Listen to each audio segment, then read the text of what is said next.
reflexos nas lentes, balões climáticos, ilusões de ótica, gases dos pântanos. 95% de todas as visões de OVNIs podem ser explicadas e rapidamente desacreditadas, mas 5% têm testemunhas suficientes e evidências factuais que exigem ser levadas a sério. A jornalista Leslie Kean pesquisa esses casos há mais de 10 anos, se concentrando nas evidências e testemunhas mais confiáveis. Trabalhei com oficiais de altas patentes, pilotos, generais e um governador americano para mostrar que existe um fenômeno físico. Está vindo pra cá. Está vindo mesmo pra cá. Um objeto imenso, triangular e escuro. Cinza escuro e oval. Parece um frisbee. Agora, novas evidências. Gravações de áudio, dados de radares e testemunhos nunca antes ouvidos tornam essas visões parte dos seletos 5% que não podem ser ignorados. Chegou a hora de acertar o registro.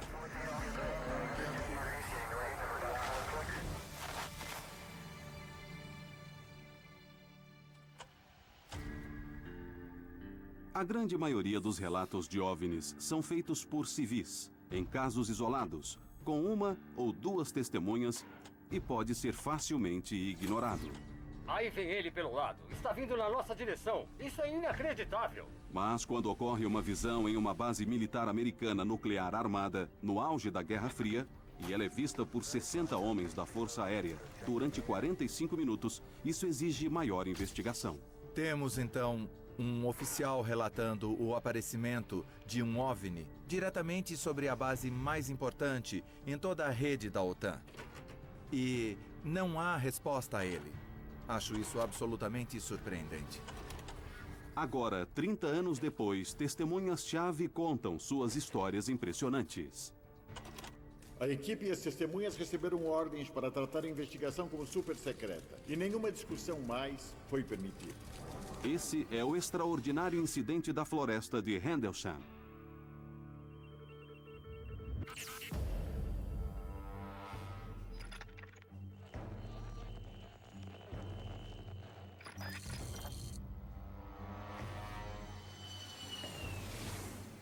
Eu sou o coronel Charles Holt. Em 1980, eu era subcomandante de base da Força Aérea Real em Bentwaters, Woodbridge, Inglaterra. Naquela época, Bentwaters era a maior divisão de caças táticos do mundo livre. E nossa missão, como parte importante da OTAN, era estarmos preparados para qualquer coisa. Na manhã de 26 de dezembro, eu fui coletar os registros policiais, que são a lista cronológica do que aconteceu nas últimas 24 horas. Quando eu entrei no escritório, o sargento em serviço começou a rir. Ele disse: "Coronel, não vai acreditar nisso. Ontem à noite, 3 dos nossos homens estavam na floresta caçando OVNIs. Eles disseram ter visto uma aeronave em queda. Foram até lá investigar e tiveram uma certa experiência." Eu disse: "Põe no registro que eles viram algumas luzes e, por enquanto, deixamos assim."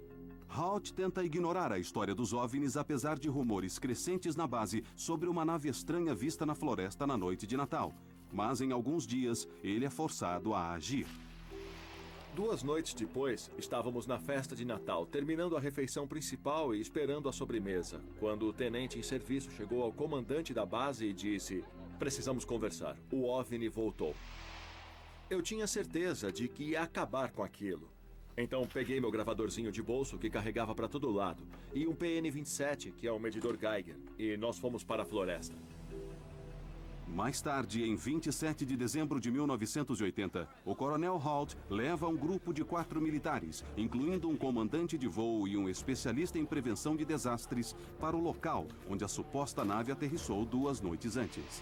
Olhei e encontrei metade da nossa força de segurança lá fora. 5, 6, 7 veículos, jipes, picapes de 6 passageiros e eles tentando iluminar a floresta. E eu pensei, isso é um desastre das relações públicas prestes a acontecer. Eu mandei eles pararem e levarem o máximo possível de pessoas e de coisas de volta para a base. E com o meu gravadorzinho, eu levei uma pequena equipe para a floresta no suposto local de aterrissagem.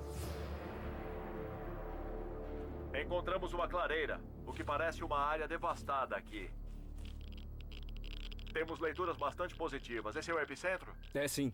Holt e sua equipe localizam 3 marcas formando um triângulo no suposto local de aterrissagem. Que tipos de leituras conseguimos? Alguma coisa? Chegou a 7 décimos aqui. 7 décimos, bem ali no centro? Isso mesmo.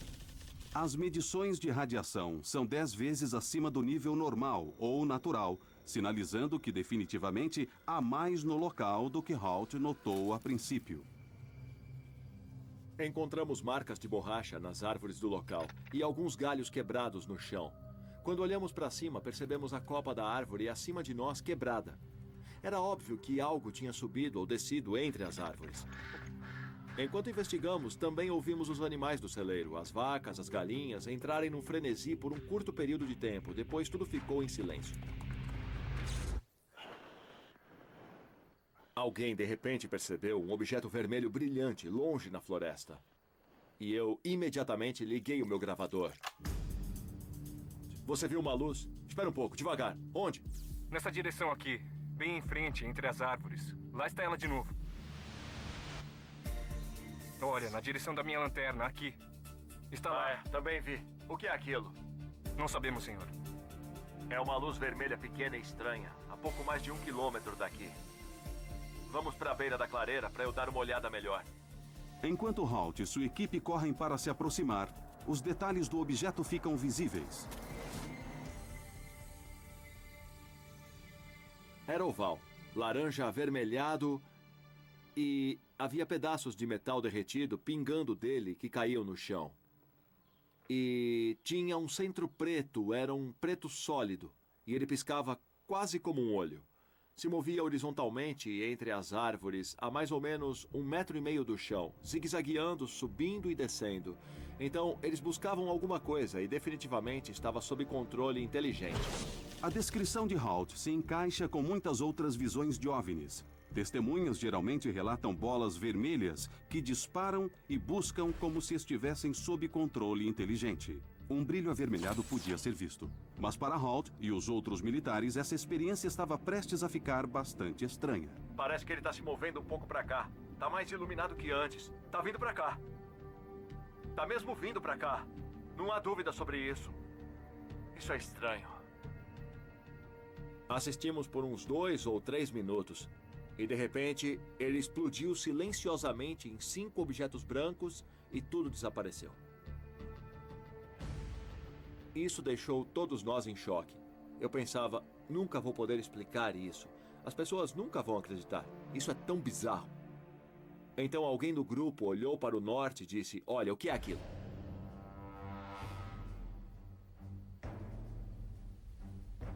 E vimos 4 ou 5 objetos elípticos, com luzes multicoloridas. Provavelmente a uns 900 a 1.200 metros de altitude. Eles se moviam em alta velocidade, com movimentos precisos e angulares.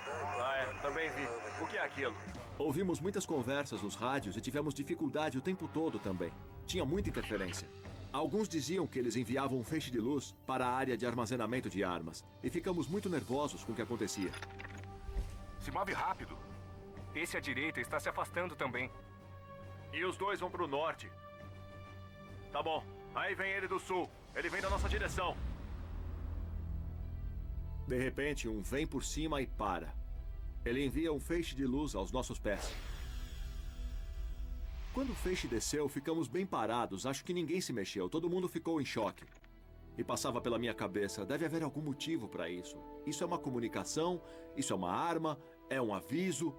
O que fazemos agora? Halt e seus homens ficam petrificados com a nave acima deles. A visão é algo incomum para esses militares treinados e profissionais. Eu nunca vi nada igual. Enquanto estávamos lá, do mesmo jeito que ela apareceu, clique, ela sumiu. Fiquei pensando, não há explicação real para tudo isso. Por que eu me envolvi? Isso não vai fazer bem para minha carreira.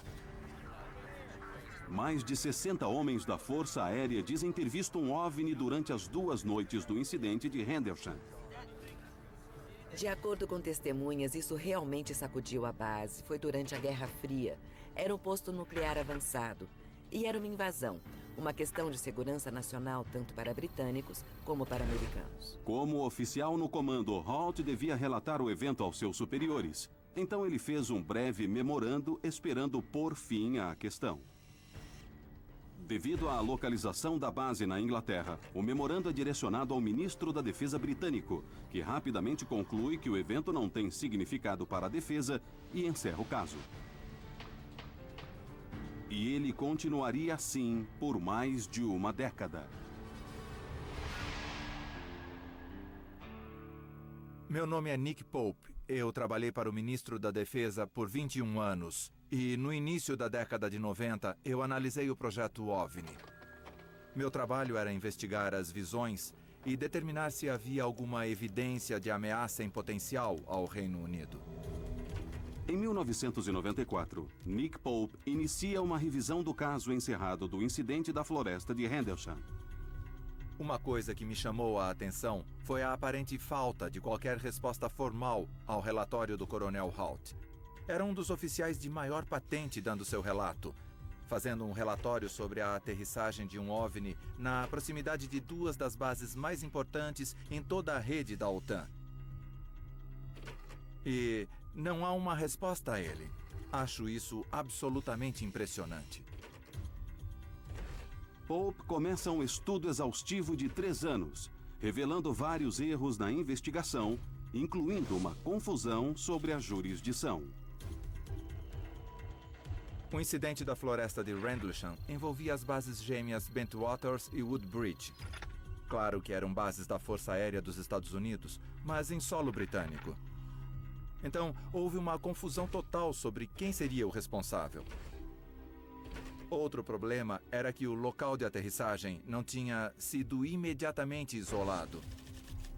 As pessoas iam e vinham contaminando o local. Ele devia ter sido revistado com um detector de metais, amostras do solo deviam ter sido tiradas, e isso não aconteceu. Anos depois dessa revisão, Pope descobre uma das falhas mais críticas da investigação original.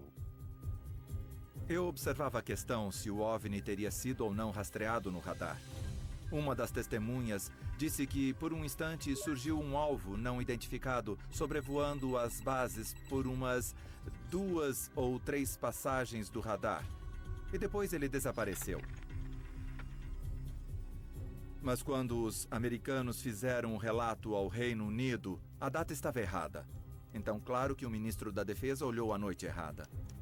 E quando percebemos o erro, a fita do radar tinha sido destruída.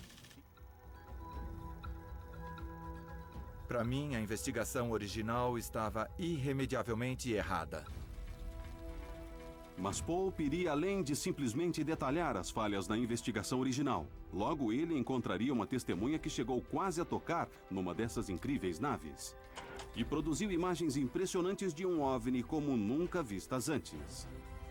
Ficou claro para mim que não tínhamos apenas uma evidência de que um ou mais objetos não identificados estiveram sobre o Reino Unido.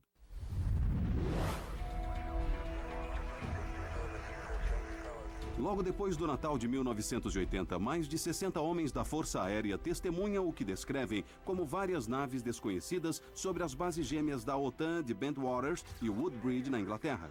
A experiência agita os soldados, incluindo o subcomandante da base, Coronel Charles Halt. Eu pensava, nunca vou poder explicar isso. As pessoas nunca vão acreditar. Isso é tão bizarro.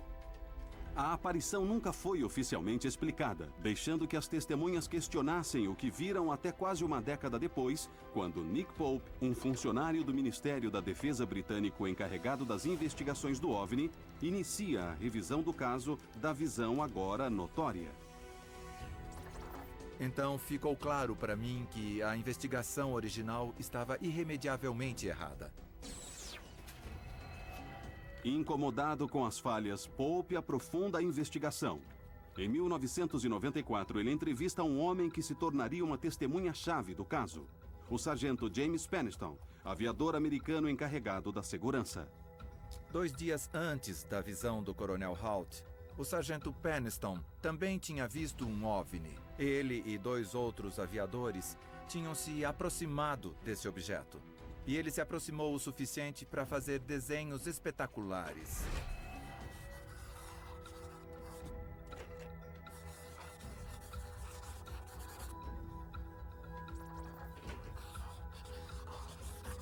Peniston chegou muito perto. Viu a forma triangular. E é interessante perceber as marcas que foram encontradas no local de aterrissagem na forma de um triângulo. E altas leituras de radiação que foram registradas naquelas 3 marcas.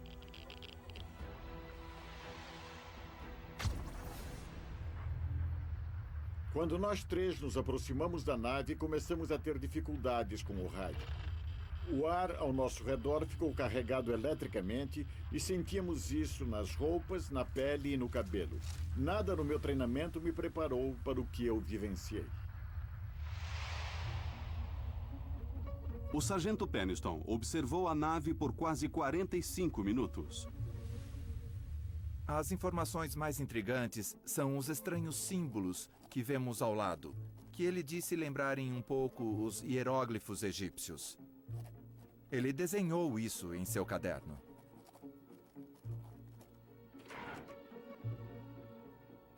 Muitos anos depois do incidente, o sargento Peniston decide sair das sombras e falar publicamente sobre sua visão.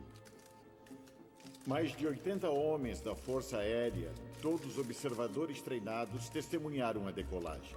A equipe e as testemunhas receberam ordens de tratar a investigação como super secreta. E nenhuma discussão mais foi permitida.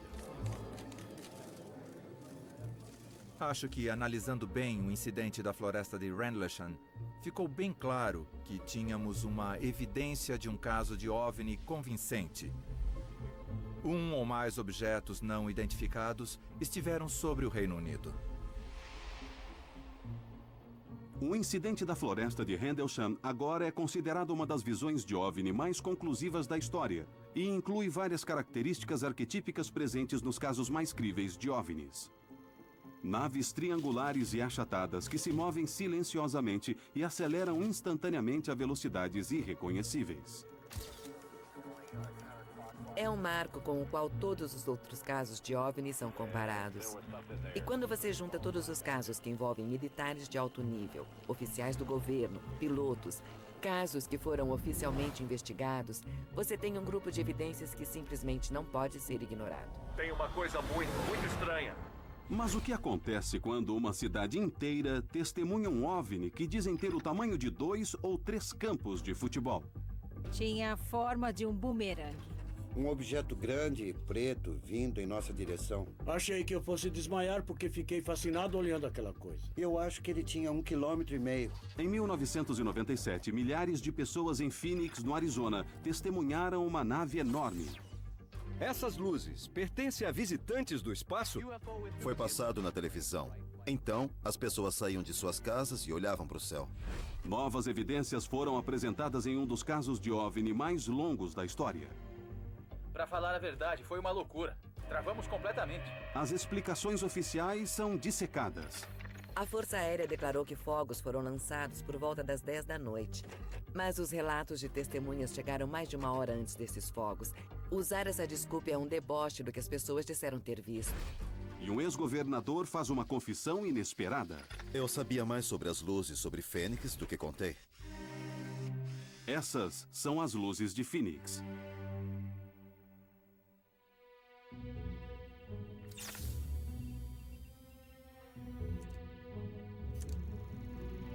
Eu sou Fife Symington, ex-governador do Arizona. Na primavera de 1997, ocorreu um evento muito incomum enquanto eu era governador. Acho que as pessoas se referem a ele como as luzes de Fênix. Era uma noite de quinta-feira, 13 de março de 1997, 8h30 da noite. Minha filha Mônica veio correndo para dizer que tinha uma coisa passando por cima da montanha Camelback. Aí as 4 crianças levantaram, correram lá fora e eu também fui. Eu olhei para o norte e minha mulher e eu vimos 3 luzes brancas em formação triangular vindo em nossa direção. Eram 5 luzes grandes na frente, na forma de um bumerangue. Era uma nave sólida, silenciosa, muito baixa na terra. Mas o que chamava a atenção era o tamanho. Extremamente grande. Extremamente maciça. Nós nem temos shopping centers daquele tamanho. Ficamos e observamos flutuar diretamente sobre nossa casa. E ficou provavelmente de 5 a 6 minutos bem à nossa vista. Minha esposa e eu ficamos nos olhando. Eu olhei bem nos olhos dela e disse: acabamos de ver nosso primeiro OVNI. Essas luzes pertencem a visitantes do espaço? Centenas de pessoas no vale acham que é uma possibilidade. O que foi descrito como um bumerangue gigante iluminado pairou no ar. Nenhuma explicação oficial sobre essas estranhas luzes. Naquela noite foi transmitido pelo rádio e pela televisão. Então as pessoas saíam das suas casas, olhavam para cima. E aquilo foi visto por milhares de moradores em todo o vale. Foram enxurradas de telefonemas para o Palácio do Governo e para o Departamento de Segurança Pública. As pessoas queriam respostas. Então, claro que eu fiz minhas perguntas imediatamente ao chefe da Guarda Nacional. E mandei membros da minha equipe ligarem para a base da Força Aérea de Luke para descobrir se estavam voando com alguma nave exótica por cima do vale. E não obtive resposta. Todo mundo ficou, oh meu Deus. Não sabemos o que é isso.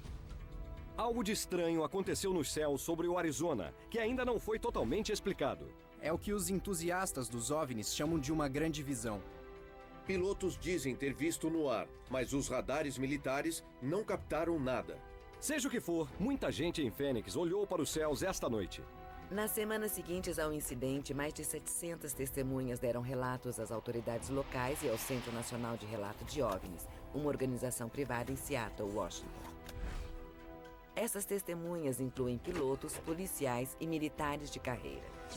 Apesar de descrições diferentes sobre a nave, várias características se encaixam.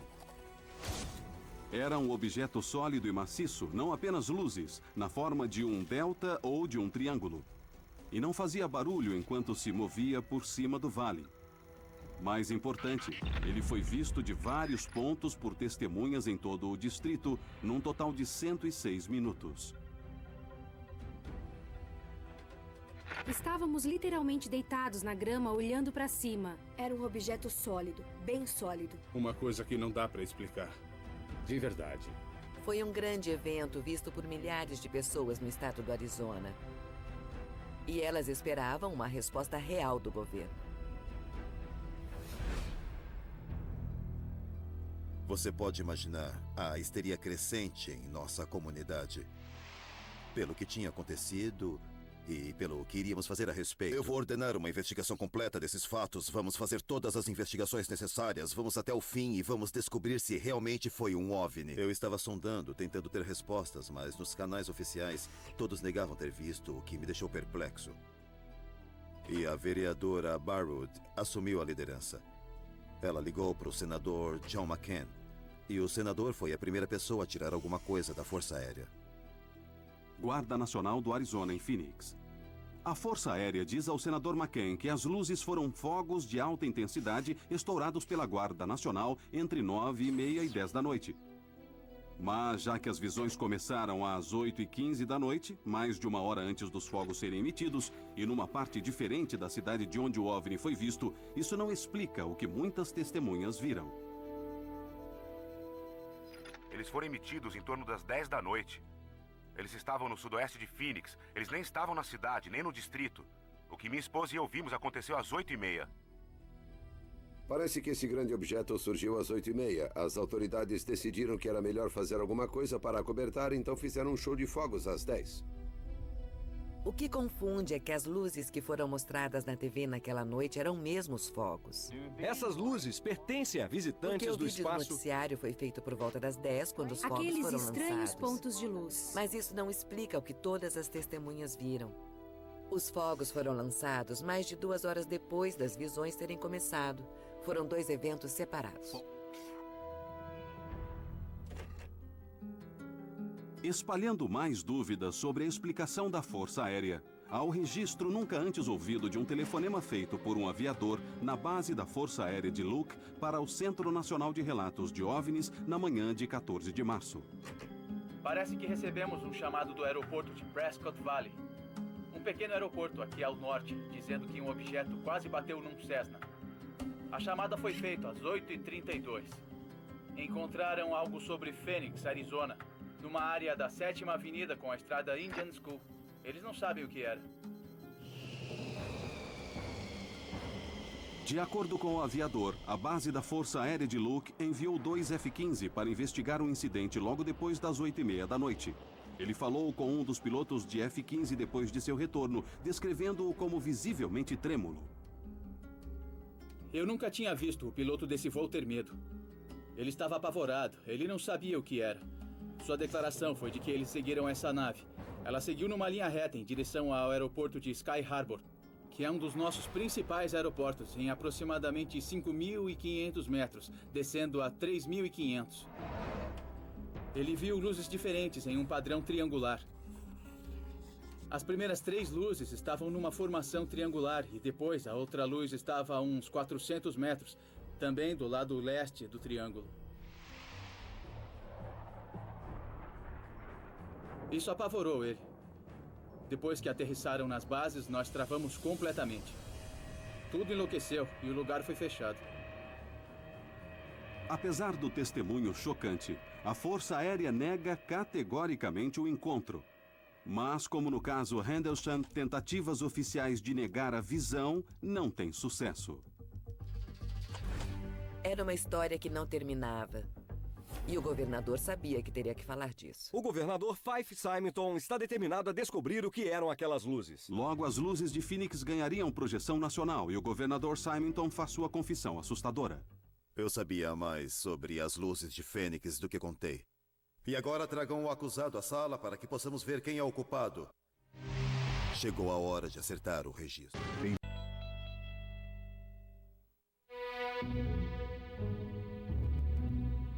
Quando você é servidor público, tem que tomar muito cuidado ao lidar com assuntos sensíveis e incendiários como visões de OVNIs. O fato é que se você é funcionário público e começa a falar sobre OVNIs, você é atacado, é inacreditável. Começamos hoje com aqueles estranhos pontos de luz. Mas quando eu olhei do lado esquerdo... Em 2007, estima-se que 10.000 pessoas testemunharam um OVNI sobre Phoenix. Relatos descrevem uma nave em forma de delta no tamanho de vários campos de futebol. Como a nave de Henderson, ela foi vista de vários pontos por testemunhas de todo o distrito, num total de 106 minutos. Milhares e milhares de pessoas viram. E houve um alvoroço no interesse público próximo à histeria. Entusiastas dos OVNIs por todo o país. 3 meses depois da visão, o US Today põe as luzes de Phoenix na primeira página, forçando o governador Symington a dar declarações. No início de junho, houve uma grande publicidade e, de repente, nós nos vimos encurralados. Então, eu organizei uma coletiva de imprensa para tentar acalmar um pouco as emoções. Em 19 de junho, Symington faz uma coletiva de imprensa para anunciar que o mistério tinha sido desvendado. E agora eu vou pedir ao oficial Stein e aos seus colegas que tragam o acusado à sala para que possamos ver quem é o culpado. Não ponham muito perto de mim, por favor. Isso só serve para mostrar que vocês são muito sérios. Foi uma brincadeira muito divertida, mas infelizmente foi encarada da maneira errada. Foi um insulto. Fiquei muito ofendido. Assim como muitas testemunhas. Porque muita gente podia ter falado, mas resolveu se fechar, se recusou a falar sobre isso por esse motivo, pelo ridículo. Eu fiquei com muita raiva, porque tenho certeza do que vi e não gostei desse tipo de atitude. Essa coisa ficou sobre minha casa por 5 minutos e alguém devia se importar. Alguém devia se importar. Aquela coletiva irritou muita gente. E eu me arrependo daquilo. Mas o que me incomodou foi que eu sabia mais sobre as luzes de Fênix do que contei. Eu devia ter falado mais abertamente sobre minhas próprias experiências. Em 13 de março, eu estava jantando com minha família. A televisão estava ligada. E eu sabia das notícias sobre o OVNI. Então eu disse, vou pegar o carro e vou até a Estrada Lincoln, depois da Skull Peak, para ver o que está acontecendo. Quando cheguei aqui, havia gente só curtindo o parque. Eu fiquei uns 5 ou 10 minutos e alguém disse, olha aquilo, olha aquilo. E a noroeste tinha uma nave grande de uns 900 a 1.200 metros. Ela cobria um pedaço do céu. E eu via outra nave ao longe. Mas os aviões pareciam pontinhos, comparados ao tamanho daquela nave. Ela veio na nossa direção, não fez nenhum som. E se moveu bem devagar e tranquila, não era rápida. Ela flutuou sobre Skull Peak. E assim tivemos uma vista magnífica de sua silhueta. O governador Simonton observa o objeto por quase 1 minuto antes que ele acelere no vale. A nave desapareceu de repente. Eu servi na Força Aérea Americana. Vou por toda a minha vida adulta e nunca vi nada igual. Tinha capacidades aeronáuticas inacreditáveis, algo muito além de tudo que temos ao nosso dispor. Com certeza, era incrível. Mas eu pensei, melhor eu ficar quieto porque sou governador. E se começar a falar sobre isso vai criar mais histeria ainda. E não devemos esquecer o fato de que eu tinha estado para governar. Simonton manteve o silêncio em seu segundo mandato, mas agora, quase 15 anos depois, o ex-governador dá lições a autoridades públicas. Eu acho que no que diz respeito ao governo, nós somos levados a sempre ter explicação para tudo. E é difícil as entidades governamentais dizerem eu não sei, ou não podemos explicar isso, e admitir a total vulnerabilidade. E agora precisamos focar. Mas eu aprendi uma lição dura sobre isso, através da experiência pessoal. Autoridades precisam ser mais abertas e mais corajosas para lidar com questões como essa. Obrigado! Precisamos lidar com legitimidade e objetividade, e se não soubermos o que é, dizemos que não sabemos. É hora de acertar e fazer a coisa certa. Os detalhes do que foi visto na noite de março de 1997 ainda são avidamente debatidos, e o caso das luzes de Phoenix continua sem solução. Mas o que não se questiona é que o caso revelou uma necessidade urgente de estudos dos OVNIs e de uma entidade oficial do governo para receber e investigar relatos. Como está agora, não existe uma entidade oficial para as pessoas nos Estados Unidos recorrerem se ocorrer algum evento que elas achem que deva ser relatado. E o interessante é que, em termos da comunidade da aviação, a FAA diz a seus funcionários no manual que, se virem um OVNI, não devem relatar nada à FAA. Então, eles dizem no manual que o governo americano não quer saber de nada sobre visões de OVNI. Pilotos e pessoas na comunidade da aviação, em particular, são excelentes testemunhas. Mas, com frequência, quando vêm OVNIs, elas não relatam, porque acham que terão problemas em sua carreira. Isso é um problema real porque torna o caso mais difícil de ser registrado e limita muito os dados disponíveis sobre o fenômeno. Sem uma agência oficial que colete as visões, junto com a ridicularização que rodeia os relatos, é impossível ter registros precisos da frequência e da magnitude das atividades de OVNIs. Mas na comunidade da aviação, isso impõe um grande risco à segurança. Se esses objetos voadores não identificados são reais, as colisões no ar com nossas aeronaves podem ser catastróficas. Torre, aqui é o Dave. Oi, Dave, é a Sue, da torre da United. Você viu um disco voador no C-17? Eu não vi nada, Sue. E se visse, eu não admitiria. Menos de uma década depois das luzes de Phoenix, essas questões voltaram à tona com a suposta invasão de um OVNI a um dos aeroportos mais movimentados dos Estados Unidos. Vários pilotos e funcionários da United Airlines juram ter visto um OVNI. Com certeza não era o que chamamos de avião. Eu estava bem tranquilo agora no fim da minha vida terrena, mas de repente senti um vazio. É verdade que não há um lugar para a alma? Que morrer é deixar de existir? Eu, com meu livre-arbítrio, me atrevo a dizer que é um engano. E perdão Deus se com isso o incomodo, mas eu tenho que dizer isso mesmo assim. Não me diga que tudo acaba em riso.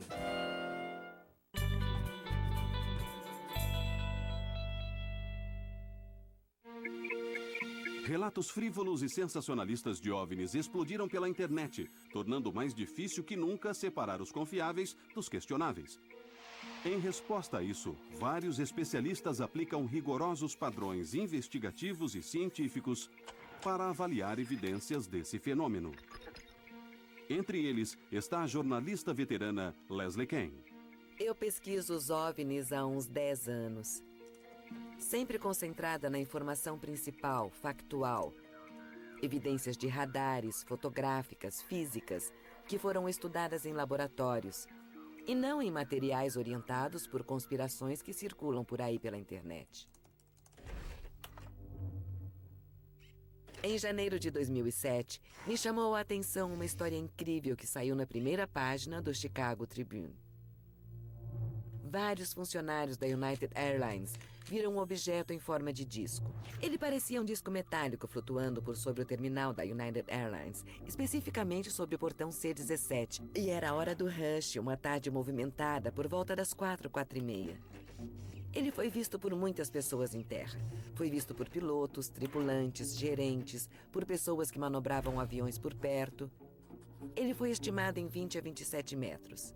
Dizem que ele sobrevoou o portão C-17 por uns 5 minutos. Depois, a coisa, de repente, disparou pelas nuvens acima e abriu um buraco nelas, bem exato, como cortador de biscoitos. As testemunhas, profissionais da aviação treinados, ficaram confusos com o que viram. Eu estava em O'Hare havia algum tempo. E vou te falar, com certeza não era o que chamamos de avião. O caso O'Hare se une à montanha crescente de dados de OVNIs com características comuns a visões anteriores. Era um objeto em forma de disco que flutuava em silêncio e acelerou instantaneamente em velocidades irreconhecíveis. Mas a parte mais crítica da evidência ainda seria revelada. Torre, aqui é o Dave. Oi, Dave, é a Sue da Torre da United. Oi, Su. Você viu um disco voador no C-17? Ah, não começa com isso, Su. Vários meses depois do incidente, Ken obtém uma cópia das fitas da torre de controle, que incluem uma gravação nunca antes ouvida de um supervisor da United Airlines ligando para relatar a visão. Tudo bem, desculpe. O que eu posso fazer por você? Ah, desculpe. Houve um... Eu disse ao Dave que havia um disco voando por cima do Charlie 17 e ele achou que eu estava drogada. Mas eu não me droguei e também não bebi. Sei. Uma pessoa tirou uma foto dele, se vocês disco, virem lá fora. Tipo um frisbee? É como um OVNI. Tá. Ah, tá bom. Tá bom? Tudo bem, eu vou ficar de olho. Tá, tchau. Tudo bem. Essa é uma evidência muito importante. Ela mostra que havia algo lá. Isso foi relatado à torre, mas foi tratado como uma piada. E eu acho que isso é devido, ao menos em parte, à política da FAA de desencorajar relatos de OVNIs. Apesar de ser espaço aéreo restrito, um aeroporto movimentado no meio da hora do rush e ninguém soubesse o que aquela coisa poderia fazer, isso era um perigo grave. Então a FAA inicialmente não disse nada, mas quando essas fitas foram liberadas, eles tinham que dizer alguma coisa. Sob pressão pública, a FAA libera uma explicação superficial 2 meses depois da visão. A primeira coisa que a FAA disse às pessoas foi que isso seria algum tipo de reflexo de luz das nuvens acima. Disseram que as luzes do aeroporto podiam fazer coisas estranhas nas nuvens. Mas o problema é que as luzes do aeroporto não tinham nem sido acesas ainda. A segunda explicação que a FAA deu foi que seria um fenômeno climático, provavelmente o que se chama de buraco nas nuvens. Esse buraco nas nuvens é um fenômeno natural, causado por cristais de gelo caindo de uma nuvem de cima em um banco de nuvens abaixo, fazendo um furo na nuvem. O problema é que você tem que ter temperaturas baixíssimas para que isso ocorra. Sabemos que estava quente em O'Hare naquele dia. As temperaturas não estavam congelantes no nível das nuvens. Então, existe uma impossibilidade física absoluta daquele evento ter sido causado por um buraco nas nuvens. Por fim, o caso O'Hare e a resposta da FAA a ele são típicos de como o governo americano lida com as visões de OVNIs. Primeiro, eles evitam ter que falar sobre isso. Mas se ficar impossível, as autoridades lançam qualquer explicação que acharem melhor, sendo ela plausível ou não. E isso é um problema. Isso aconteceu várias vezes durante décadas. É um procedimento padrão para casos como estes. Apesar da situação atual, houve um período na história americana em que o estudo científico foi encorajado e as visões foram bem recebidas pelo governo. Nos últimos 3 anos, um grande número de pessoas sãs e confiáveis envolveram-se nessa história de discos voadores. Nós lemos sobre eles, falamos sobre eles, pensamos sobre esses relatos de fenômenos estranhos nos céus. Começo a acreditar que ele é um extraterrestre. Nos anos 50 e 60, várias visões foram relatadas. Havia muita cobertura da mídia e as autoridades não sabiam o que estava acontecendo. Isso foi durante a Guerra Fria, então havia uma preocupação do público em geral sobre coisas inexplicadas no céu. O governo americano abriu uma agência na Força Aérea chamado Projeto Blue Book, e seu propósito era tomar relatos do público e investigar casos. O projeto Blue Book foi lançado oficialmente em 1952 com uma equipe de 5 pessoas que recebeu mais de 1.500 relatos somente no primeiro ano. Eu dirigia para o norte, na estrada 101, umas 3 horas da tarde. Eu percebi luzes azuis incríveis que passaram pelo meu avião. Eu olhei para a direita e havia no céu 3 tubos de luz fluorescente. Ela passou por mim, praticamente por cima da minha cabeça. O objeto voava em linha reta. Contei 8 delas, seguindo direto para o mar. Comecei a ouvir um som parecido com assovio. Uma luz linda, meio rosada, meio prateada. Entre 1952 e 1969, o Blue Book recebe mais de 12.000 relatos de OVNIs, quase 800 não foram desvendados. Logo, fica claro que o alcance do fenômeno é bem maior que o pequeno escritório da Força Aérea pode lidar. Blue Book estava fadado ao fracasso desde o início. Tinha pouco pessoal, era incompetente de certa maneira e se tornou um exercício de relações públicas para a Força Aérea. Então, em 1966, foi decidido que seu futuro dependia de um estudo financiado pelo governo baseado na Universidade do Colorado. O estudo da universidade é liderado pelo Dr. Edward Condon, um médico e ex-chefe do Bureau Nacional de Padrões. Condon foi tendencioso contra OVNIs desde o início. Na verdade, em um artigo de 1967, ele disse: "Minha crença é de que não há nada nisso, mas não devo chegar a essa conclusão antes de um ano." O relatório de Condon terminou em 1968 e inclui análises valiosas de casos de OVNIs não desvendados em suas quase 1.500 páginas. Mas elas foram amplamente ignoradas diante do sumário de 2 páginas escrito pelo próprio Condon, que declara que não são mais necessários os estudos científicos de OVNIs. Em dezembro de 1969, a Força Aérea anuncia o término do projeto Blue Book, a partir do mês seguinte. Desde então, o relatório é citado várias vezes por autoridades e cientistas para justificar a recusa ao estudo de OVNIs. É mesmo uma tragédia. Essa foi a única investigação oficial do nosso governo. Quando foi fechado, a era de ouro dos estudos de OVNIs terminou.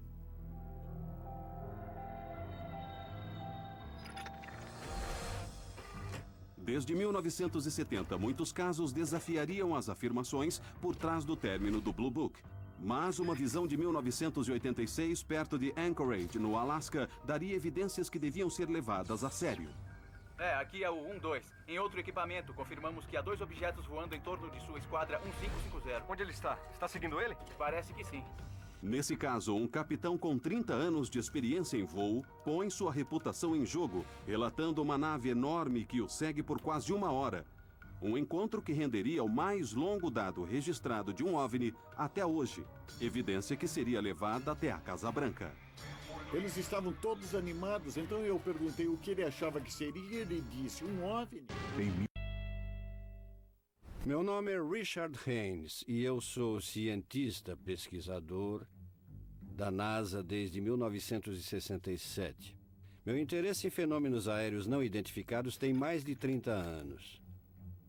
Eu era cético, eu estava convencido de que poderia explicar os fenômenos. Mas tive a oportunidade de falar com pilotos comerciais que voavam em nossos simuladores. E de vez em quando um piloto me dizia que uma história incrível tinha acontecido a ele. Com os anos, eu comecei a perceber que eu estava errado, que não podia explicar os fenômenos. Então, nos anos 70, comecei a coletar entrevistas de pilotos, às vezes no cockpit do avião, às vezes refazíamos um encontro real. E até agora coletei mais de 3.000 visões de praticamente todos os países do mundo e várias delas foram bem sérias. Elas não se qualificariam como reais pelos padrões da FAA. Então, visando a segurança no ar, formamos a NARCAP, Centro Nacional de Relatos de Fenômenos Anômalos na Aviação.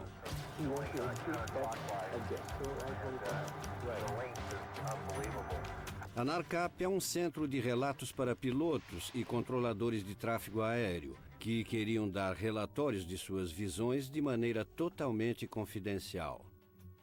Isso é muito importante porque vários pilotos temem por suas carreiras. Eles acreditam que serão ridicularizados.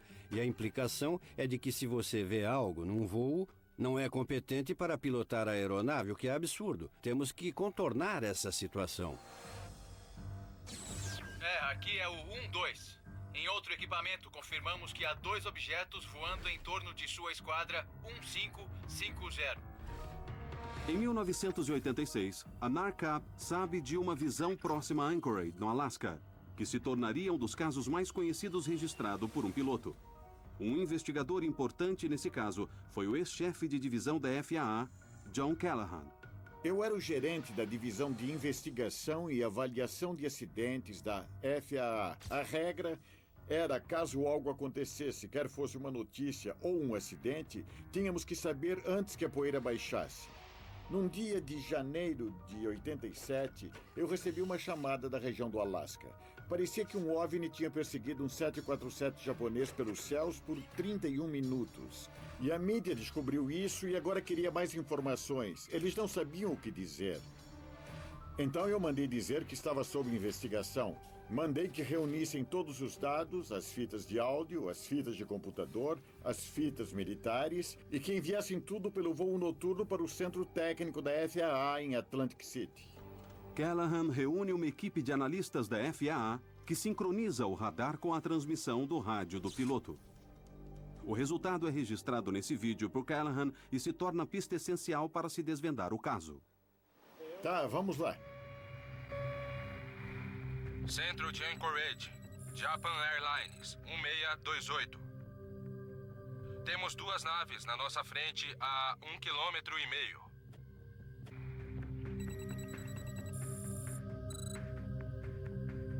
O capitão Kenjo Teruchi, um capitão da Japan Airlines, pilotando um 747 de carga de Paris para Tóquio, achou ter visto um teste militar de algum tipo mais avançado. Quando ele olhou o radar, viu um alvo enorme, 12 ou 14 ou 16 quilômetros à sua frente. E a primeira coisa que ele fez foi chamar a FAA para saber se eles tinham algum tráfego junto dele. Japan Airlines 1628. Senhor, pode identificar o tipo de aeronave? Será que pode me dizer se é militar ou civil? Japan Airlines 1628. Não podemos identificar o tipo, mas vemos as luzes de navegação e luzes estroboscópicas. Olha lá, tá vendo? Vendo aquela evidência única em radar, a equipe de Callahan confirmou um alvo não identificado, perto do avião de Terauchi. Mas é essa entrevista nunca ouvida antes feita pelo Dr. Haynes ao piloto japonês que ilustra os detalhes extraordinários da nave. O que ele contou era impressionante. Era um objeto imenso, algo maior que sua aeronave.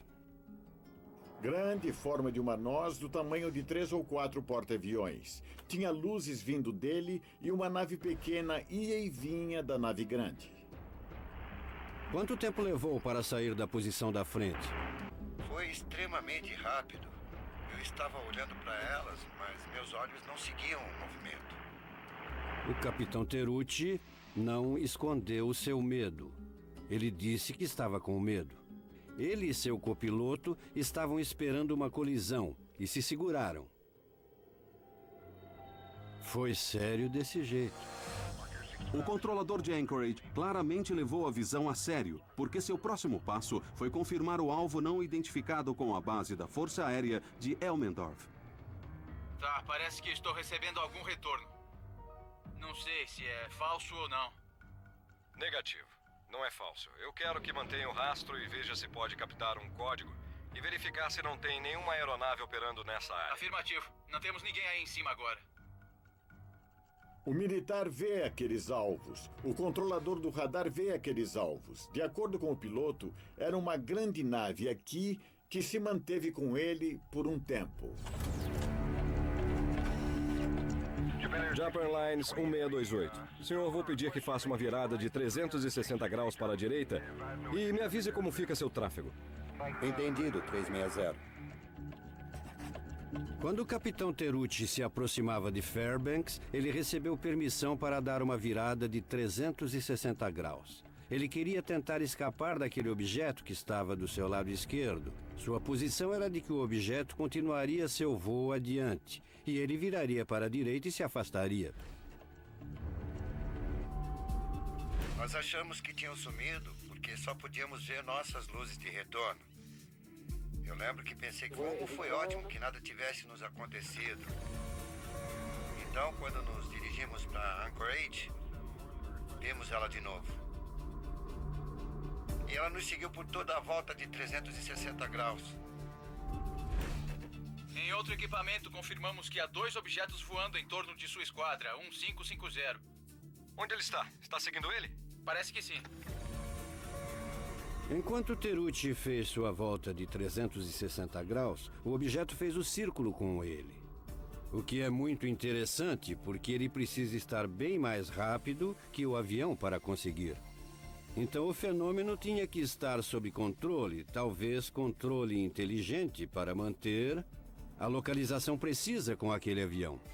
O piloto vê, seu copiloto vê, a base militar e o controlador de Anchorage rastreiam no radar e um passageiro de um jato da United Airlines, voando perto, também disse ter visto uma nave desconhecida na área. Ao todo, a visão do Alasca tem muitas características comuns com os casos mais verossímeis de OVNIs, incluindo o de Rendlesham, o de Phoenix e o de Chicago. É um objeto enorme em forma de disco que se move como se tivesse um controle inteligente e é capaz de acelerar instantaneamente a velocidades irreconhecíveis. E o mais incrível, o encontro dura quase 55 minutos por uns 560 quilômetros, fornecendo dados significativos à FAA. Anormalidades ocorrem próximas à antena, relatos tanto da torre quanto do radar.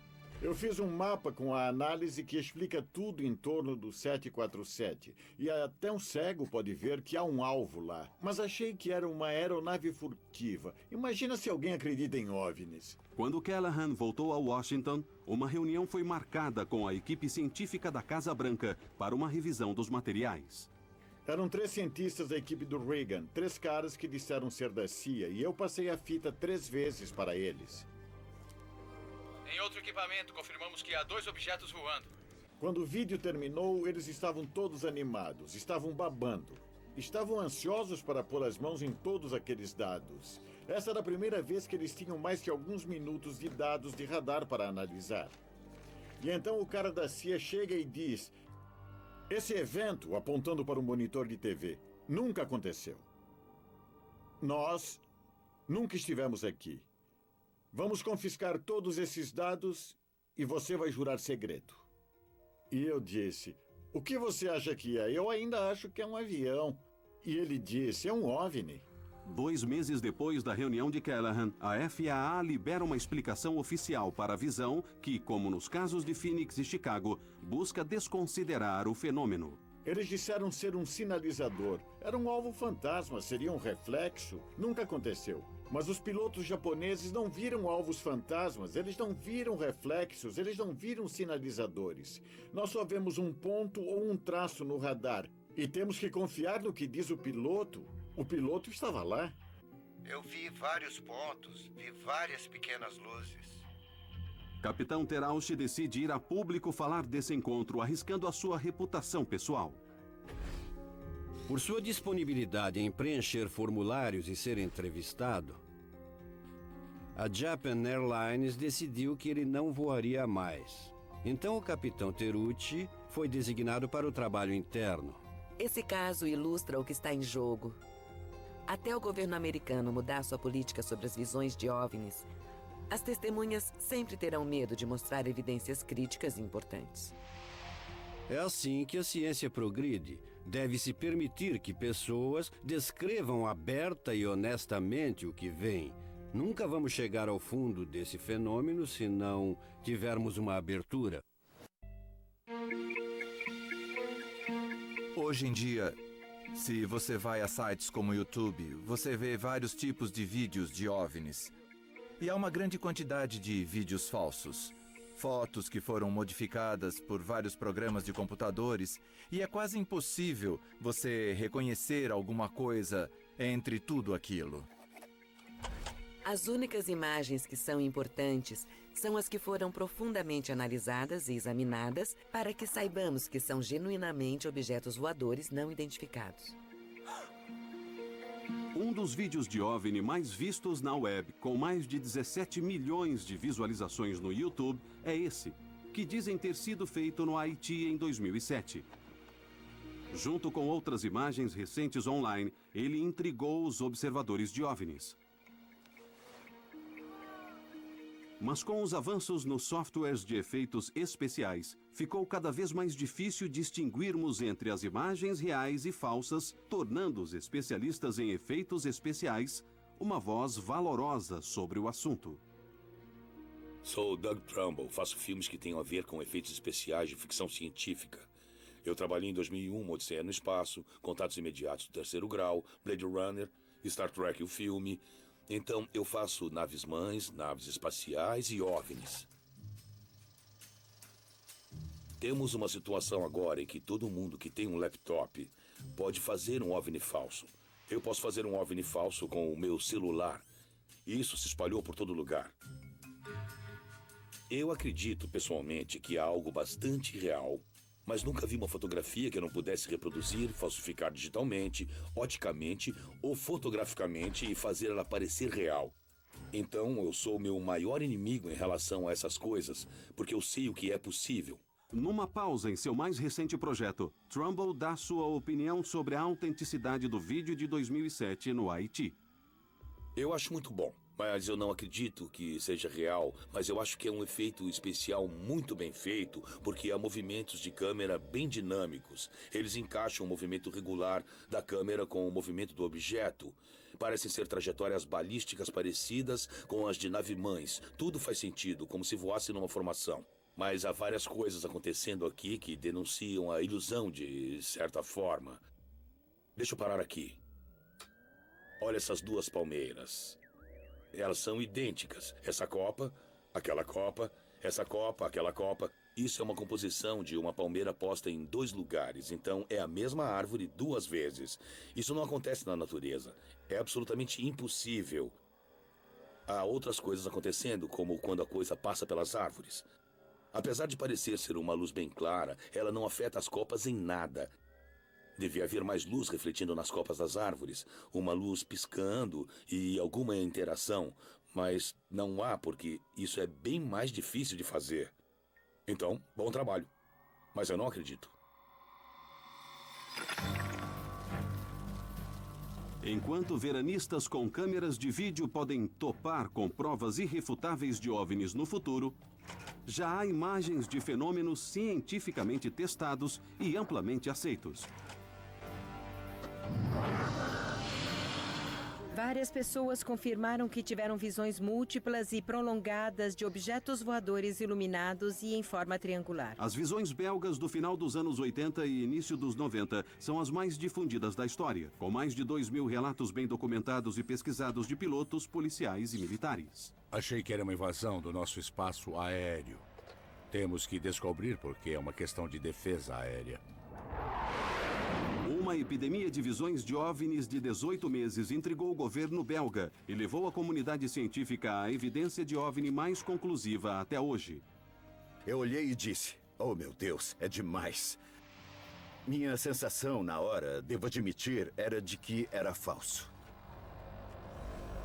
Essa é a onda belga. Bruxelas, Bélgica.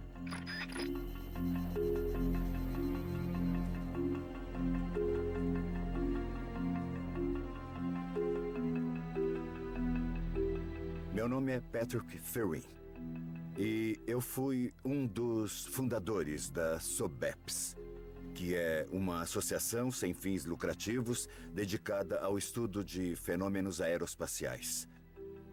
Em 1989, a situação era bem tranquila aqui na Bélgica em relação a OVNIs. Tanto que decidimos fechar a associação porque não havia mais nenhuma visão. E, de repente, coisas estranhas começaram a acontecer na área de Eupen. E esse foi, historicamente, o início da onda belga de OVNIs. 17 horas de 29 de novembro de 1989.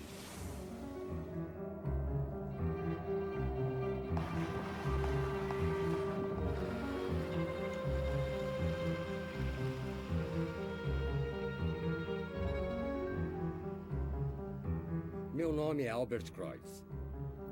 Na noite de 29 de novembro de 1989, eu estava no rádio da polícia de Eupen. Por volta de 5h30 da tarde, uma equipe de policiais informa a Kreutz sobre um objeto voando sobre um campo próximo e iluminando-o como um estádio de futebol.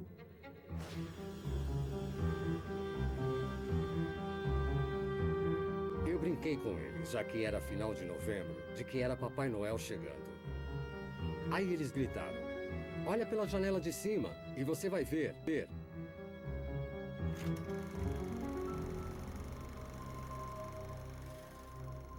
Eu fui à janela e vi um objeto de uns 200, 300 metros na minha frente. Como um barco, flutuando no céu.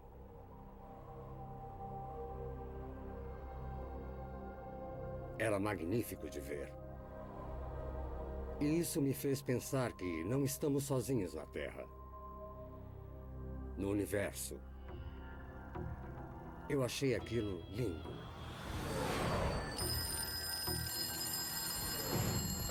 Imediatamente, a polícia recebe várias chamadas de cidadãos preocupados. Tem 2 objetos voando no céu. Então, ele ordena que policiais em locais próximos sigam o objeto. Sigam, fiquem embaixo dele. Um deles era Dieter Plummans, inspetor-chefe da polícia de Kelmis. Plummans estava em ronda com seu parceiro, pegando traficantes perto da fronteira com a Holanda, quando recebeu uma chamada. Quando ouvimos a chamada pelo rádio, estávamos nessa direção. Vimos uma luz ou um tipo de objeto por cima da torre em Henri Chapelle. E nos perguntamos o que é aquilo.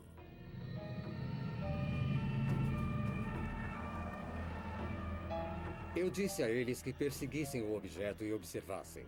Eles o seguiram até Henri Chapelle, onde o objeto ficou sem se mexer por cima do asilo de Belém. Acho que é o local exato onde paramos naquela hora. Vimos um objeto imenso por cima de nós, com luzes redondas nos 3 cantos.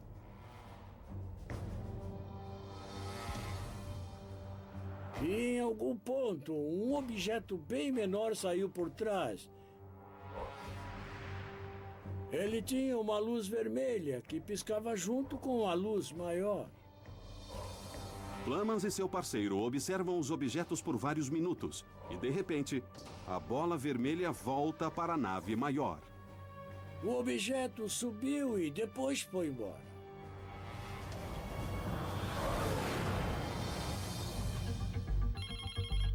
As histórias de Kreutz e Plummans estão entre muitas que começaram a surgir naquela noite. Ao todo, 13 policiais deram relatos de uma nave triangular não identificada, vista em 8 locais diferentes em Eupen. Meu marido viu uma coisa incrível ontem. Mais 60 relatos de civis foram dados naquela noite, produzindo uma massa concentrada de visões que logo chamaria a atenção da mídia internacional e obrigaria o governo belga a responder. Foi uma noite histórica, porque as visões eram parecidas. Mas a grande surpresa é que isso foi só o início. Na semana. OVNI, epidemia que toma a Bélgica. Várias pessoas confirmaram que tiveram visões múltiplas e prolongadas de objetos voadores iluminados e em forma triangular. Eles viram um estranho fenômeno no céu, um OVNI. Essas aparições... No dia seguinte, ao 29 de novembro, houve uma ampla cobertura da mídia. Infelizmente, não foi possível uma maior interação. Estava na TV, no jornal, para todo lado. E imediatamente nós pegamos nosso carro e fomos a Eupen entrevistar as pessoas que viram. Gravações de vozes reais. Meu marido viu uma coisa incrível ontem. Ele viu um objeto imenso, com raios de luz que o seguiu por vários minutos até em casa. Ele não quis avisar porque teve medo de ser ridicularizado, mas acho que é importante avisar vocês. Nós coletamos 150 visões diferentes da mesma área, descrevendo quase a mesma coisa. Gravações de vozes reais. Era na forma de um triângulo. Um triângulo enorme. Tudo bem. Um objeto imenso, triangular e escuro. Cada canto tinha uma enorme luz branca. Elas eram como as luzes de aterrissagem de um avião, mais fortes, mais potentes. E no meio do triângulo havia uma luz vermelha piscando. O que é muito interessante é que não se falava em um objeto triangular naquela época, em 1989. Naquela época, em ufologia, as pessoas falavam sobre discos voadores que eram redondos, essas coisas, mas não em um objeto de forma triangular e escuro. Isso era bastante novo. Muitos relatos de OVNIs perto da fronteira belga. As visões belgas de 29 de novembro chamaram a atenção internacional, exigindo uma resposta imediata do governo. Um homem é indicado para comandar o inquérito do governo, o general Wilfred de Brouwer, chefe de operações da Força Aérea Belga. Em 1989, eu era encarregado da proteção do espaço aéreo do país quando um total de 143 visões foram relatadas na área de Eupen. Quando recebe-se tantos relatos em nível militar, muitos oficiais rejeitam porque isso não está em seus termos de referência. É frustrante. É frustrante ter que declarar que você não sabe o que está acontecendo. Então, quando chegou ao meu escritório, eu quis reagir da mesma maneira, mas achei que fosse uma invasão do nosso espaço aéreo. Somos o país sede da OTAN. Temos que descobrir porque é uma questão de defesa aérea. O primeiro ato de de Brouwer foi contactar a embaixada americana para descobrir se algum avião furtivo tinha tomado a área sem aviso. Eles responderam bem rápido e confirmaram formalmente que nenhuma nave tinha passado por cima da Bélgica. Então isso derrubou essa teoria. Mas as visões continuam, incluindo vários casos em que muitas pessoas foram envolvidas em uma única visão. Policiais, militares e gente do governo, um meteorologista da Força Aérea. Testemunhas muito confiáveis, todas elas convencidas de que viram algo excepcional. Um dos casos que mais intrigou de Brouwer ocorreu apenas 2 semanas depois das visões iniciais, quando várias testemunhas relatam uma nave de forma triangular perto da cidade rural de Ernage. De Brouwer é particularmente tocado pela história do coronel André Amon, um engenheiro civil que também é diretor de infraestrutura do exército belga. Eu estava saindo de casa com a minha esposa para buscar meu filho na estação de trem de Gembloux. Eu percebi 3 painéis amarelos se movendo paralelamente a mim na estrada. Embaixo deles havia uma luz pulsante. Eu não entendi o que era. Minha esposa disse, deve ser só um avião. Mas eu queria ver, então eu reduzi. O objeto ficou paralelo ao meu carro. Então eu acelerei e reduzi umas 2 ou 3 vezes mais e toda vez o OVNI me acompanhava. O OVNI passou atrás da floresta de Sarternarche. Então eu virei à esquerda e parei num pequeno monte diante de uma fazenda. O OVNI veio ali, por trás da floresta. Eu vi um objeto imenso com uma luz branca se aproximar até ficar uns 100 metros na nossa frente. Você ouviu o trânsito na estrada e um trem passando a 1 quilômetro dali. Mas não se ouvia nenhum barulho vindo desse objeto que estava apenas a 100 metros na nossa frente. Observamos ele por 6 ou 8 minutos. E minha esposa disse: André, vamos, entra no carro, não gosto disso. E nesse ponto, a grande luz branca recua e dispara para o sudoeste. No tempo de um suspiro. Pela minha experiência, esse tipo de aceleração exige uma grande quantidade de energia, que não seria possível sem materiais que conduzam em baixas temperaturas. E hoje, 20 anos depois, sei de uma coisa. Não existe um objeto feito pelo homem que possa fazer o que eu vi aquele objeto fazer naquele dia. Não existia na época e ainda não existe hoje. É impossível. Coronel Amon envia um relatório ao ministro da Defesa e é um dos muitos militares que convenceram o governo belga de que era necessária uma ação. Decidimos armar um procedimento para lançar, no futuro, uma nave para identificar essas visões, mas sob condições. Primeiro, testemunhas tinham que relatar à polícia. Ela confirmava a visão e depois nós ligávamos para a estação de radar que tinha autoridade para enviar o F-16.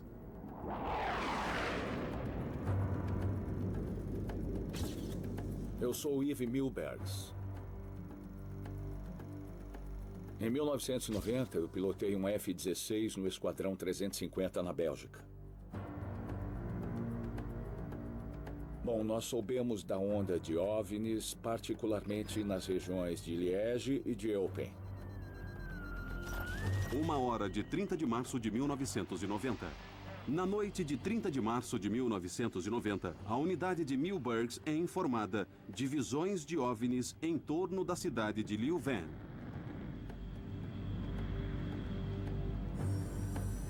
Imediatamente partimos em formação. 2 F-16 voando a leste de Bruxelas. Em direção 180 graus. Tem contato comigo, Mil? Tenho contato, sim. Nosso objetivo era interceptar ou chegar o mais perto possível dos objetos e tentar identificá-los o melhor possível. Seguindo para o sul, se movendo bem rápido agora. Pode investigar. Cheque armamentos. A velocidade em que o objeto se movia, a grande variação de altitude e seu curso eram únicos. Velocidade do objeto 1.833 km por hora.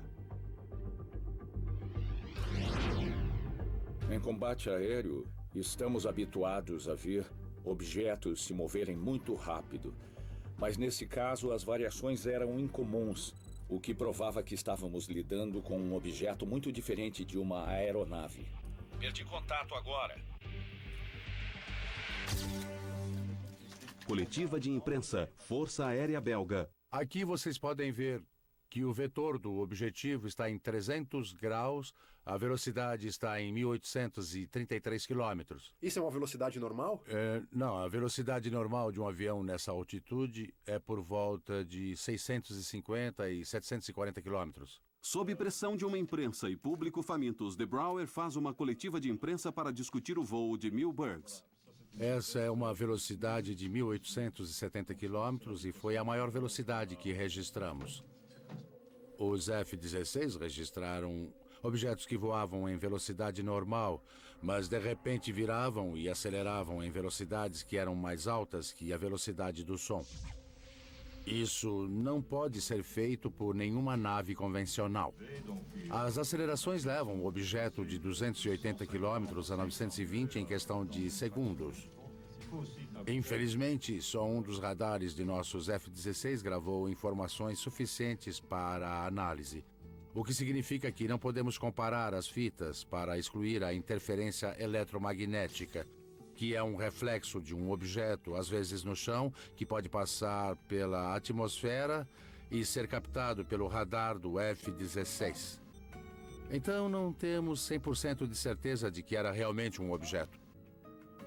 Devido à falha no segundo radar, autoridades do governo não podem conferir o que contam os pilotos, mas Milbergs continua convencido. Eu acredito pessoalmente que havia um objeto naquela localidade naquele dia. Temos testemunhas em terra, estações de radar e aviões. 3 fontes diferentes vendo o mesmo objeto ao mesmo tempo no mesmo lugar. Havia alguma coisa no ar naquela noite. As visões individuais da onda belga são impressionantes e impressionam De Brouwer e outros investigadores por sua legitimidade. Mas o que eles não tinham era algo irrefutável. Uma evidência que levaria os relatos diretamente à esfera da ciência. Numa noite de primavera, numa aldeia próxima de onde tudo começou, essa evidência finalmente chegaria. E os resultados seriam mais do que os imaginados. Minha sensação, na hora, devo admitir, era de que era falso. Mais de um ano depois da onda belga começar, relatos de OVNIs continuam a chegar ao escritório do fundador da SOBEPS, Patrick Ferrain. Ouderghem, Bélgica, 1991. Durante quase 18 meses, coletamos várias observações e encontramos centenas de pessoas. Coletamos umas 60 fotografias de objetos voadores não identificados. E quase a mesma quantidade em filmes de vídeo. Mas, infelizmente, eles eram todos muito ruins. Você só vê uns pontinhos de luz num fundo preto. Zemst, Bélgica, 1990. Mas nós tivemos muita sorte de encontrar uma boa imagem. E essa imagem foi feita na pequena aldeia de Petit Rechon, que não é longe de Eupen. 22 horas de 4 de abril de 1990. Em 4 de abril de 1990, às 10 horas da noite, uma garota estava passeando com o cachorro no jardim e viu um objeto muito estranho. Ela voltou para casa e disse ao namorado que tinha algo de estranho lá fora e se ele podia dar uma olhada. Ele saiu e levou a câmera. Ele só tinha 2 fotos, então se encostou no muro, não se moveu e armou uma exposição de 1 a 2 segundos. Ele tirou 2 fotos e, quando mandou revelar o filme, viu que uma delas estava branca, não havia nada nela. Então, ele jogou fora.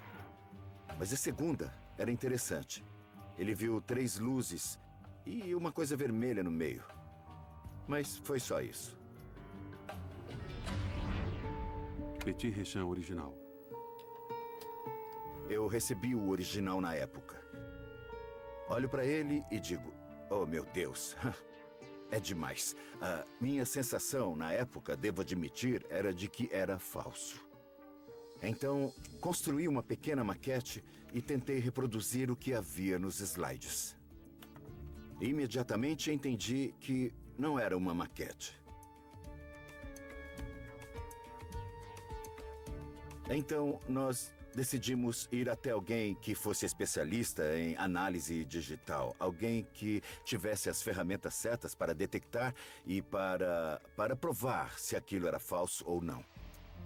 O slide foi colocado em estudos por 1 ano pelo professor Mark Acheroy, um físico nuclear da Academia Real Militar em Bruxelas. A análise do professor Acheroy do componente azul do slide mostra que um lado do objeto triangular está perfeitamente em foco. Mas os 2 outros lados estão desfocados. Isso prova que existe um movimento independente do objeto. Não era falso. O slide é analisado depois por cientistas de todo o mundo, incluindo o professor André Marion, um físico nuclear da Universidade Paris-Sud. O professor Marion descobriu que havia um campo magnético em torno do objeto porque ele observou um padrão como os de filetes de ferro em um campo magnético. As descobertas do professor Marion desencadeiam especulações de que a nave poderia se mover usando um sistema de propulsão dinâmica de magnetoplasma, um motor elétrico que usa um campo magnético para gerar força. Tal sistema pode também responder à falta de vento e de barulho relatada pelas testemunhas. Na história dos estudos de OVNIs, a foto de Petit Rechan é uma das evidências mais convincentes de uma visão até hoje. Não só reforça milhares de relatos de toda a Bélgica, mas também ilustra muitos atributos dos casos de OVNIs mais confiáveis. Uma nave triangular que se move em silêncio e acelera instantaneamente a velocidades irreconhecíveis. O que é bem interessante nas visões belgas é que no Reino Unido houve uma onda de visões parecidas 3 anos depois. Muitas testemunhas falam de um imenso OVNI em forma triangular com 3 luzes debaixo dele. E uma maior e um pouco mais fraca no meio. Então, é claro que nos 2 casos, os governos estão vendo isso e chegando à conclusão de que estamos lidando com um fenômeno real. Bélgica. A onda belga é incrível não só pelo grande número de relatos, mais de 2.000, mas pela maneira como foram feitos e oficialmente investigados. Durou quase 18 meses. E, de repente tudo parou. Dos 2.000 casos relatados, 650 foram investigados. E dos 650, 500 continuam inexplicados. A questão fica em aberto. O que seria? Eu não sei a resposta. Com certeza, só posso dizer que não era uma aeronave, nem um helicóptero, nem um balão, nem Zeppelin, nem ultraleve, nem aeromodelo, nada disso. A onda belga continua um mistério e até hoje, 20 anos depois, testemunhas têm mais perguntas que respostas. Estou frustrado porque depois de 20 anos ninguém tem uma explicação válida. Tinha 2 objetos no céu. Não temos outra explicação. Eu nunca vi nada igual, nem antes nem depois daquele dia. E até hoje ainda não sei o que era. É algo extraterrestre? Pode ser, só posso contar o que eu vi. Na semana... Ela entrou para a história com o nome de Revolta da Armada, pois até o século XIX a Marinha era chamada de Armada. E foi justamente entre os líderes da Marinha Nacional que a revolta eclodiu. A revolta não, as revoltas, já que na verdade elas foram 2. Desde a proclamação da República não restavam dúvidas de que ia haver uma ressaca. Afinal, o movimento de 15 de novembro de 1889 foi articulado pelo Exército. A Marinha tinha uma longa tradição monarquista e, portanto, não tomou parte na derrubada do Império. A primeira revolta da Armada eclodiu já em novembro de 1891 e acabou resultando na queda do primeiro presidente do Brasil, o Marechal Deodoro da Fonseca. A segunda começou em setembro de 1893, durou 1 ano e meio e foi muito mais séria que a primeira. Os amotinados chegaram a se unir com os managatos gaúchos da Revolução Federalista de 1893. E juntos eles tomaram a capital de Santa Catarina, então chamada de Cidade do Desterro. Mas foram vencidos e muitos deles sumariamente fuzilados. E o que é pior, uma cruel homenagem ao algoz Floriano Peixoto, a capital catarinense passou a se chamar Florianópolis. Na escola, em geral, nos ensinam que a história do Brasil sempre foi mansa e pacífica e que somos uma nação construída por homens cordiais. Mas a revolta da Armada mostra que a trajetória do país é repleta de sangue, suor, de som e fúria. Como, aliás, é a história do mundo. Uma história humana, humana até demais. Fique ligado.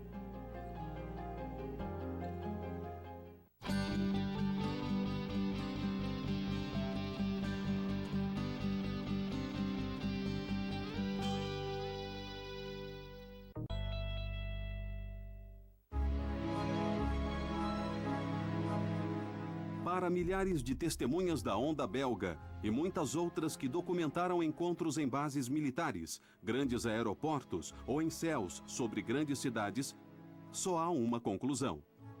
Há algo lá e precisamos levar isso a sério. A dificuldade em estudar OVNIs é que, se eles são manifestações de uma civilização avançada, nós estamos mais ou menos na mesma posição dos ratos de laboratório, tentando entender a civilização dos técnicos em biologia no laboratório. É além da nossa imaginação. E Arthur C. Clarke disse que tecnologia suficientemente avançada não é diferente de mágica. A história está cheia de novos fenômenos. Fenômenos mal compreendidos, que foram ridicularizados, zombados.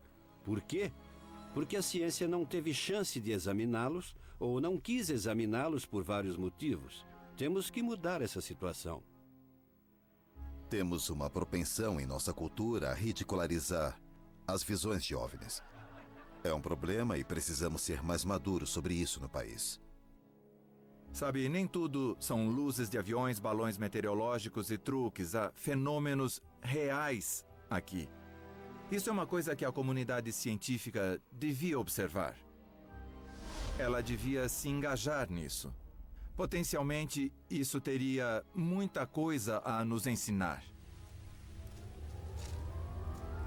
Temos de ter em mente que nossa civilização só tem 40 mil anos. O que é um piscar de olhos na vida da nossa galáxia. Então somos bebês por aqui. Há 200 bilhões de estrelas, mais um enorme número de planetas, inclusive planetas do tamanho da Terra. Então a probabilidade de haver vida por aí parece ser bastante grande. Temos técnicas de análise muito sofisticadas, usadas em todo o universo para ver planetas, estrelas, nebulosas. Mas eu comecei a perguntar se alguém fez uma análise sofisticada, tecnicamente apurada, das fotografias dos OVNIs, para que tivéssemos o que eu chamo de filme de Zapruder das visões de OVNIs. E a resposta é não. Então, nesse vácuo, eu decidi assumir o que se tornou um hobby para mim. Eu comecei a aplicar tecnologia de rastreamento digital sofisticada e controlada, que usamos nos efeitos especiais, algumas que desenvolvemos durante a filmagem de contatos imediatos para tentar fotografar um OVNI. O projeto de Trumbull, conhecido como UFOTOG, a fotografia de OVNIs, usa câmeras precisamente calibradas e antenas de rádio para registrar imagens e dados do céu à noite. Observando simultaneamente a mesma área de vários pontos de vista, o equipamento de Trumbull pode apontar a velocidade, a trajetória e a altitude de qualquer objeto registrado. E, mais precisamente, determinar se é uma nave convencional. Meu plano é fazer imagens que possam ser cientificamente válidas e que possam ser examinadas, como o filme de Zapruder, para que bons analistas de ciência fotótica possam vir e dizer: foi exatamente isso que aconteceu. Tem uma exposição de 2 segundos aqui. Acho que nos próximos anos é provável que encontremos evidências de vida inteligente no universo. Acho que isso vai acontecer muito em breve. E eu quero fazer parte disso.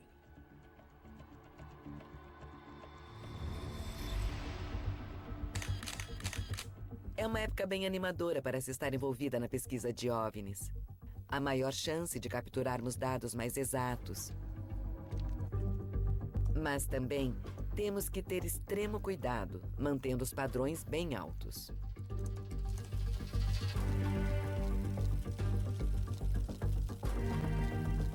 Tinha alguma coisa lá. Um objeto bem pequeno e preto. Em sentido horário.